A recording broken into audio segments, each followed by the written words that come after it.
একদিন আমার একজনে বলতেছে বড় বড় আলেমরা কি করে, এটা করলে ভালো ছিল, বড় বড় আলেমরা এখন এই মুহূর্তে এটা কি করতেছে। পরে আমি বললাম যে ভাই,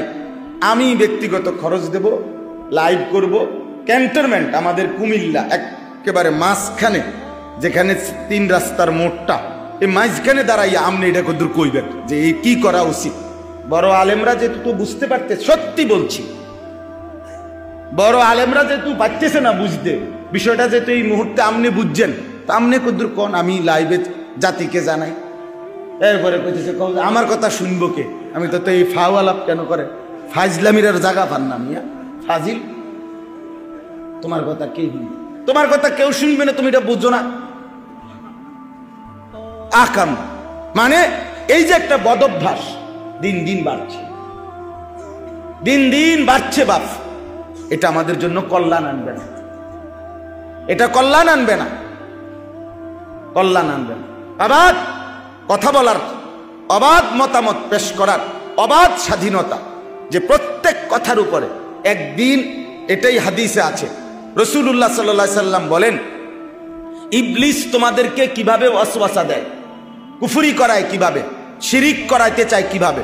এটার একটা সিস্টেম নবীজি বলছেন।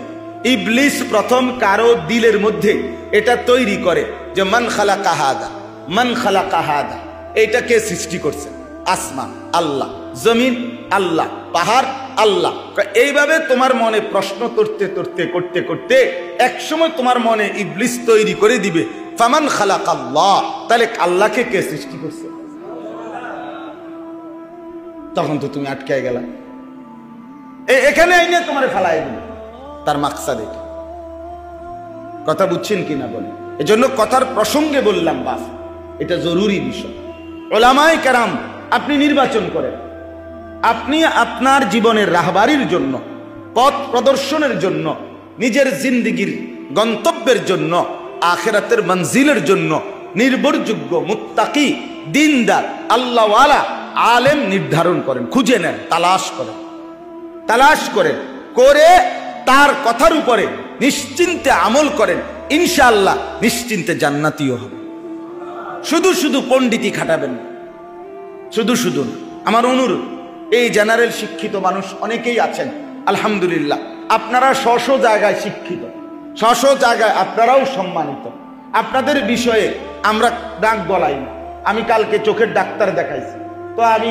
একটা কথাও বলি নাই উনারে, উনি যা ওষুধ দিছে তাই মানছি, চশমা যেভাবে দিছে একটু পাওয়ার বাড়ায় দিছে আমি তাও মানছি, কোনোটার উপরে আমি প্রশ্ন করি না। আমার আস্থা যে উনি একজন FCPS ডাক্তার, উনি একজন প্রফেসর, অতএব আমি এটা খবর নিয়েই গেছি আগে যে আর 10 জন ডাক্তারের মধ্যে উনি একটু সিনিয়র প্রফেসর, মানসম্পন্ন ডাক্তার, খালাস। এবার আমি আনুগত্য করছি, তার কথাটা মেনে নিছি। তাইলে এই যে মেনে নেওয়ার মানসিকতা, দুনিয়ার সব লাইনে পারলে এখানে আপনি পারবেন না কেন, এখানে আপনি করবেন না কেন, আমারে বল, এখানে আপনি করবেন না কেন? আপনি বিল্ডিং এর সমস্ত ফাইলিং সহ সমস্ত ক্ষেত্রে আপনি ইঞ্জিনিয়ারের কথা মেনে নিতে পারলে আখিরাতের বিষয়ে একজন নির্ভরযোগ্য আলেমে দ্বীনের কথা আপনি মানবেন না কেন? নির্ভরযোগ্য আলেম আসেনি, উপযুক্ত হুজুর আসেনি, তাইলে তো আল্লাহ তাআলা বলছে ওয়াজাআকুমুন নাযীর, প্রত্যেক জামানার মানুষের জন্য, প্রতিটা মানুষের জন্য ভয় প্রদর্শনকারী, আখিরাত বুঝানেওয়ালা, উপযুক্ত ভয়তি প্রদর্শনকারী মনোনীত বান্দা আমি পাঠাইছি, আমি পৌঁছাইছি, তো আল্লাহর এই কথা তো মিথ্যা হবে। নাউযুবিল্লাহ। আল্লাহ তাআলা জমিনের মধ্যে উপযুক্ত বুঝানোর মতো, আপনাদেরকে সিদ্ধান্ত দেওয়ার মতো আলেমে দ্বীন জমিনে নাই, তো আপনি দ্বীন মানবেন কেমনে, আপনি কোরআন মানবেন কেমনে, আখিরাতের উপায় অবলম্বন করবেন কিভাবে? এটা আল্লাহ আপনারে বিধান দিল, অথচ বুঝাইন না লোক নাই, তাহলে তার তাকলিফ মা লা ইউতাকু, সাধ্যের অতিরিক্ত বিষয় চাপিয়ে দেওয়া হয়ে গেল। আর আল্লাহ এটা করে না, আল্লাহ বান্দার জন্য তার সাধ্যের অতিরিক্ত কিছু চাপাইয়া দিতে পারেন না, পারেনি না টোটালি। খামখেয়ালি এই জন্য না করি, খামখেয়ালি। আমরা হুজুররাই তো 12 জাতের হুজুর, 13 জাতের কথা কন, আমরা কোন দিকে যাবো না? আপনি কোন দিকে যাবেন? আপনি চিড়া খাবেন ভিজাইয়া, আপনি বসে বসে চিড়া খাবেন, অথবা বন দিয়া চা দিয়ে খাবেন যাই আপনি কিনবেন পণ্ডিত যেহেতু আমরা যেহেতু 12 রকমের হুজুর 13 রকমের কথা বলি কাজে আপনি বাদ দেন আমরা হুজুরও বাদ দেন আমরাও বাদ দেন আপনি চলেন আপনি 14 রকমের আমরা তো 13 পর্যন্ত গেছি আপনি 14তে আপনি ঠিক না বাপ এটা কি না ঠিক না আপনাকে ইয়াকিন রাখতে হবে এই জমিনে এই মুহূর্তে পৃথিবীতে আপনাকে উপযুক্ত রাহবারি করবার মতো পথ প্রদর্শন করবার মতো কসম খোদার উপযুক্ত আলেম মুফতি দিনদার আল্লাহওয়ালা আছেই আছে থাকবেই থাকবে আল্লাহ আমাদেরকে বুঝার তৌফিক দান করে বিষয়টা গুরুত্বপূর্ণ বিষয়টা খামখেয়ালি না তাইলে আপনার জীবন সুন্দর হবে আমল সুন্দর হবে আখিরাত সুন্দর হবে ঘন ঘন মত লাইলে হবে না ঘন ঘন সিদ্ধান্ত নাড়লে হবে না আপনাকে নির্ভরযোগ্য আলেমের তত্ত্বাবধানে জিন্দেগি পরিচালনা করতে হবে আল্লাহ তৌফিক দান করেন তো আইয়ামাম মাদুদাত আল্লাহ তাআলা বলেন নির্দিষ্ট গুনাহ দিন তাহলে ঘাবড়াবার কিছু নাই ফামান কানা মিনকুম মারিদান আও আলা সাফারিন ফাইদ্দাতুম মিন আইয়ামিন উখর আল্লাহ তাআলা বলেন সেখান থেকেও আমি আল্লাহ ওই নির্ধারিত একটি মাস রোজা ফরজ করা হলো নির্ধারিত সময় সেখান থেকেও আরো ছাড় দিলাম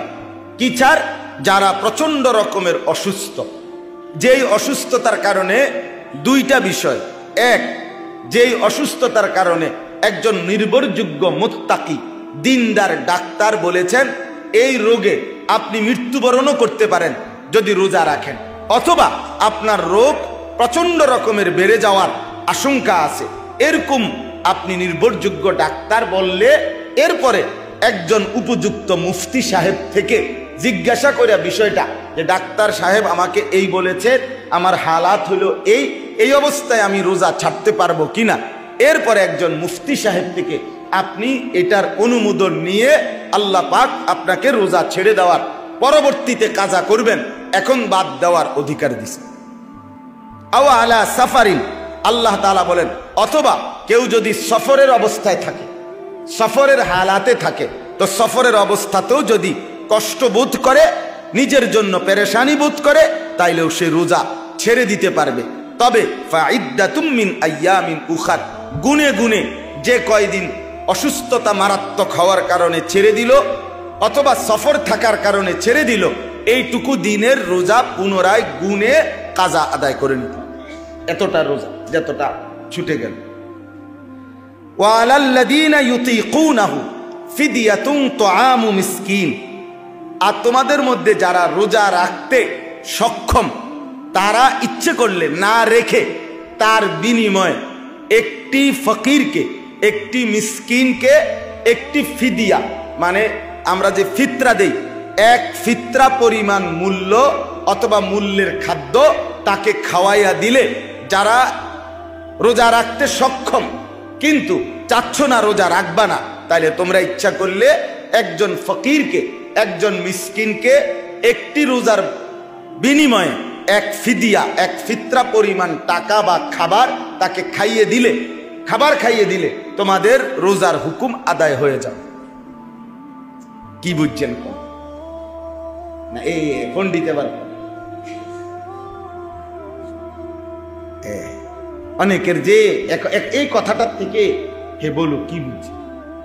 তো সুন্দর বুঝছেন যে রোজা রাখলেও পারেন মানুষ খাওয়াই দিলেও পারেন এটা বুঝছেন না কথাটা না না এটাই তো কথা এই কথার অর্থ এটাই ওমা আপনি যেই কোনো আলেমকে দিয়ে অনেক আলেম আছে ওনারা বলুন ওয়ালাল্লাযীনা ইউতীকুনাহু যে রোজা রাখতে সক্ষম হবে সে যদি রোজা রাখতে না চায় ইচ্ছে করলে সে রোজা না রেখে প্রতি রোজার বিনিময়ে একজন গরিবকে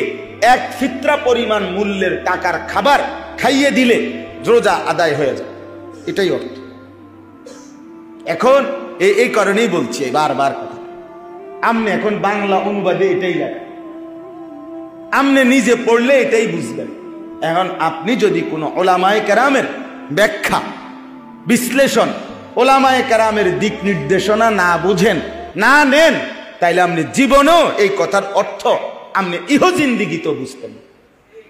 যে কি রে কয়, এই কথা তো আমার 14 গোষ্ঠী শুনছে না, এই হুজুর নতুন কি কইল এটা। সবাই শুনি যে সবাই রোজা রাখতে হবে পুরা মাস, আর এখন কয় তো এটা তো কোরআনের তর্জমা বলল। এই জন্য এটা খুব খেয়াল করার বিষয়। বাপ, এটা বারবার বলি আমি, এই জন্য নিজে নিজে নিজে নিজে কোরআন সুন্নাহ পড়া যায়, কিন্তু বুঝার ক্ষেত্রে যেখানেই খটকা লাগবে, যেখানেই আপনি বুঝতেছেন না স্বাভাবিক কথা, মাসআলাগত কথা, বিধান সম্পর্কিত বিষয়, আপনি কোনোভাবেই নিজে বুঝ করতে চেষ্টা করবেন না।